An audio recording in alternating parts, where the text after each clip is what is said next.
Hello everyone, welcome to future pro education. तो जिस notification का आप इंतजार कर रहे थे वो आईबीपीएस क्लर्क का नोटिफिकेशन फाइनली यहाँ पे आ चुका है। इस बार आईबीपीएस ने आईबीपीएस पीओ के पहले आईबीपीएस क्लर्क का नोटिफिकेशन जारी किया है। और ऑब्वियसली दिस ईयर आपने अगर कैलेंडर देखा है आईबीपीएस का, तो उसमें भी मेंशन किया हुआ था कि इस बार आईबीपीएस क्लर्क का एग्जाम जल्दी होने वाला है। सो उस हिसाब से नोटिफिकेशन तो एक्सपेक्टेड था। अब इस नोटिफिकेशन में क्या क्या है और क्या क्या एक्स्ट्रा इंफॉर्मेशन और चेंजेस क्या है, ये आज हम सब बारीकी से इस वीडियो के थ्रू देखने वाले हैं। तो ये जो नोटिफिकेशन रहता है वो common recruitment process for recruitment of clerks in participating banks.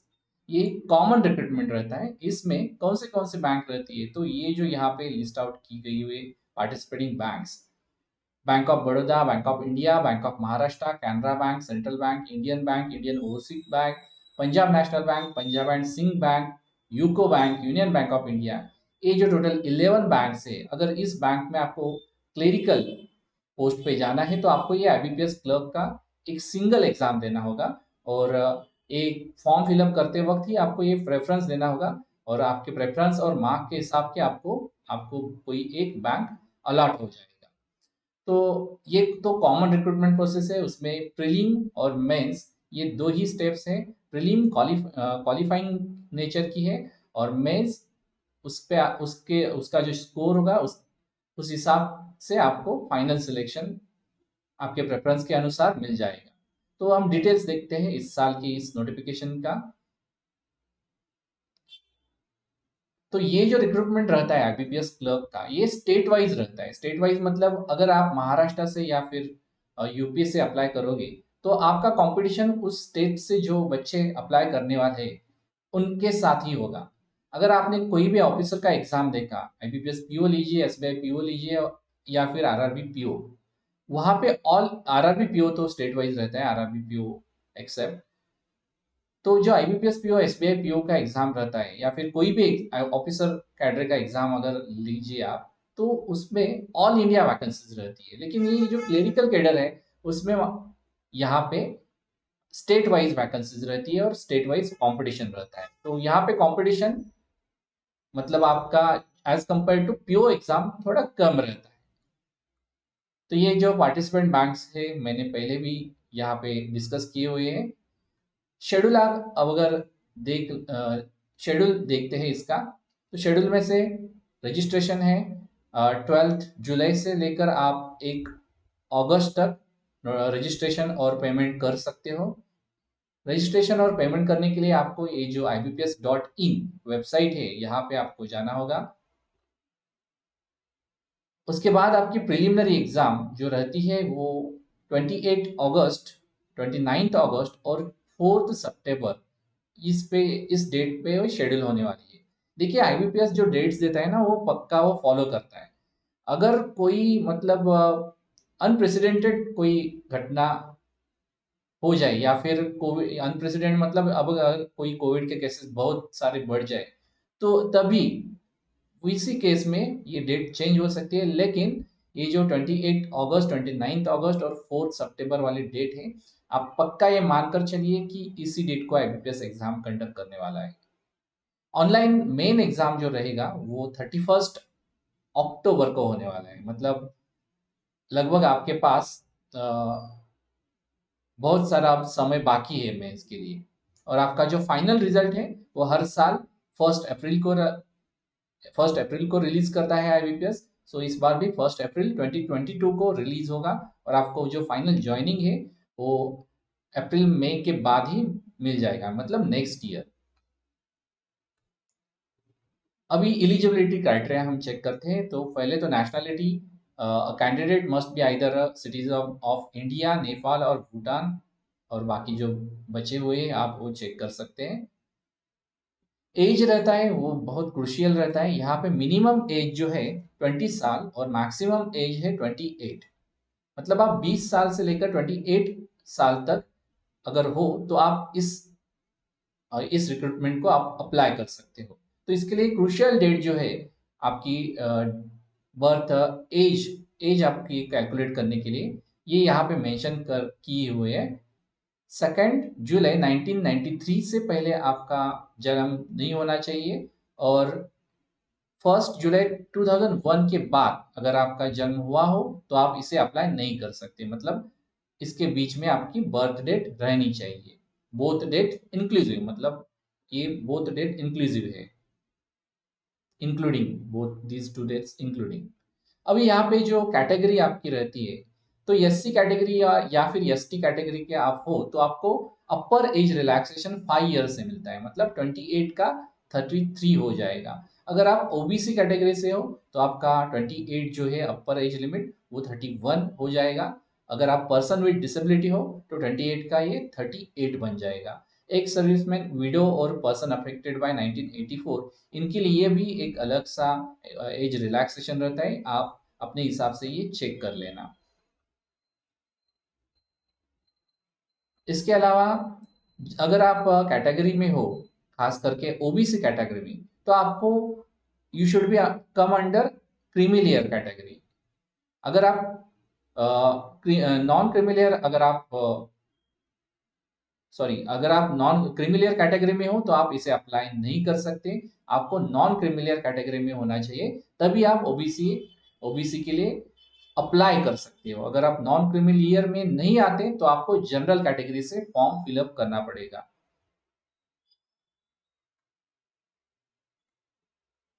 इसके अलावा एजुकेशन क्वालिफिकेशन रहता है, वो कोई भी डिग्री अगर आपने कंप्लीट की हो किसी भी यूनिवर्सिटी से recognise by government of India तो आप इसे एलिजिबल हो। अगर आप डिस्टेंस में से भी डिस्टेंस एजुकेशन से डिग्री कंप्लीट की है तब भी आप एलिजिबल हो।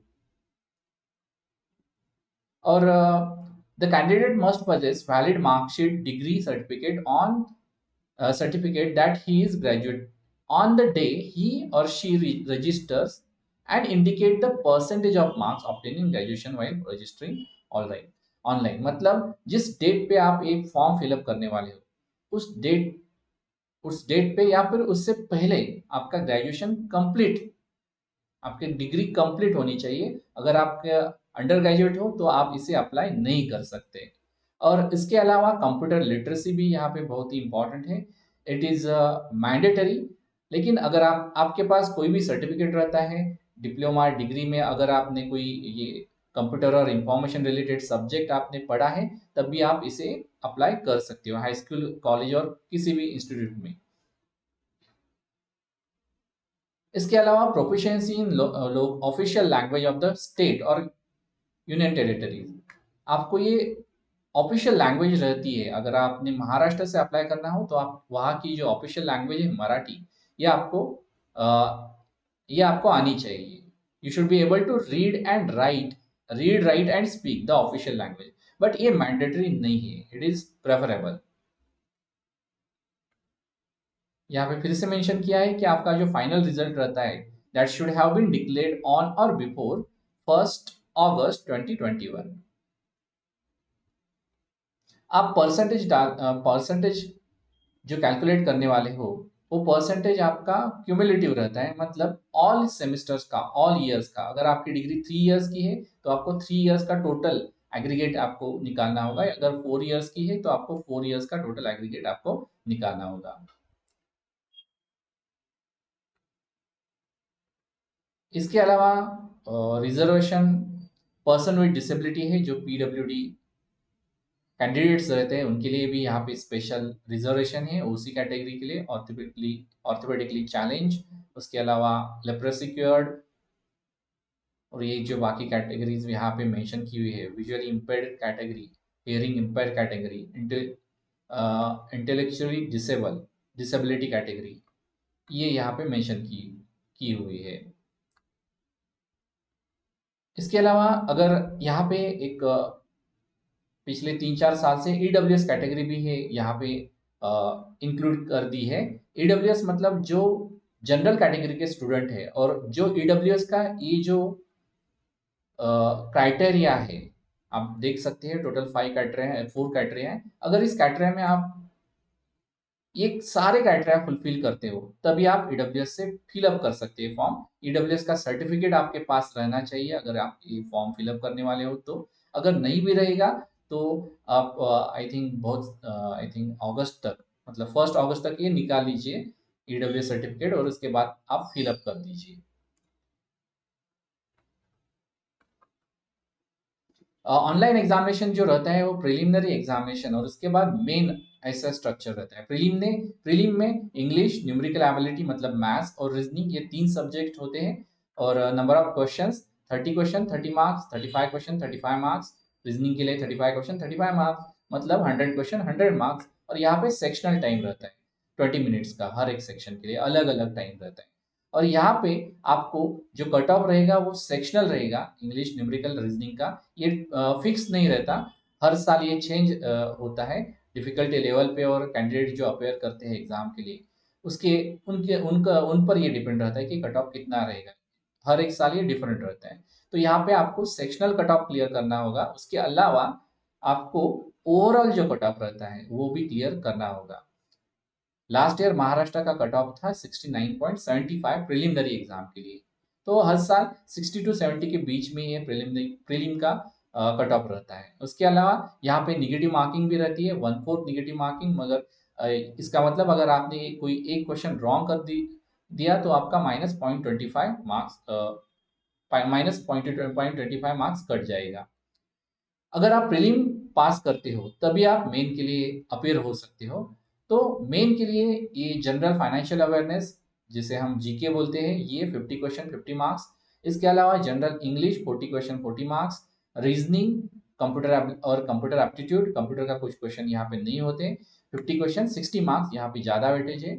इसके अलावा क्वांटिटी एप्टीट्यूड 50 क्वेश्चन 50 मार्क्स, यहाँ पे भी सेपरेटली टाइम सेक्शन है, हर एक सेक्शन का आपका अलग अलग टाइम है।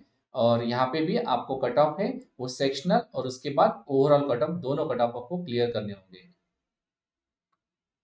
और आपका फाइनल सिलेक्शन जो है वो मेंस के मार्क्स के ऊपर ही होगा। प्रिलिमिनरी एग्जाम ये क्वालिफाइंग है।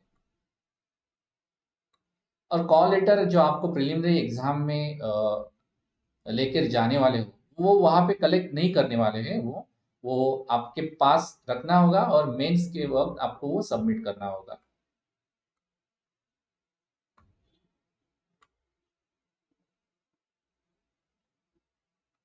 सो प्रोविजनल अलॉटमेंट ऑब्वियसली 1 अप्रैल को ही आपको पता चलेगा, और उसके बाद मई जून जुलाई में आपका फाइनल फाइनल ज्वाइनिंग लेटर आ जाएगा अगर आप सिलेक्ट हो तो। इसके अलावा ये तो था पूरा हमारा नोटिफिकेशन। फी जो है, फी एग्जामिनेशन फी,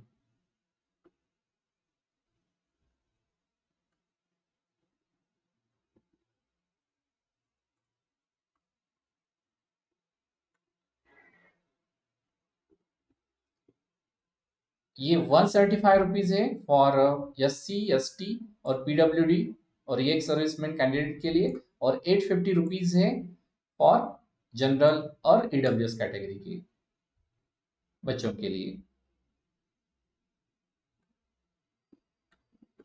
इसका फॉर्म फिलअप करना बहुत ही इजी प्रोसेस है, आप खुद भी ये कर सकते हो, या फिर कोई भी नेट कैफे में जाके आप ये फॉर्म फिलअप कर सकते हो। इसके अलावा कोई भी इंपॉर्टेंट इंफॉर्मेशन, थिंक सभी तो मैंने इंपॉर्टेंट यहाँ पे कवर कर दी है।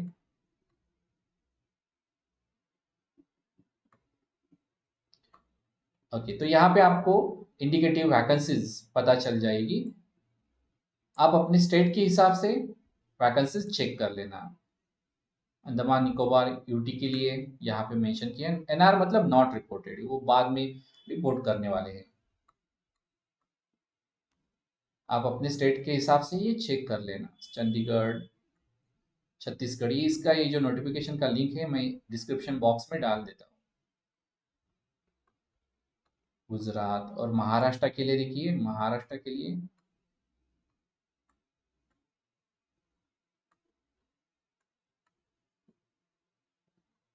अराउंड 800 वैकेंसीज है महाराष्ट्र के लिए। आप कैटेगरी वाइज यहाँ पे वैकेंसीज रहती है, SC ST OBC EWS general, और आउट ऑफ विच ये एक सर्विसमैन और पर्सन विद डिसेबिलिटी। डिसेबिलिटी के लिए।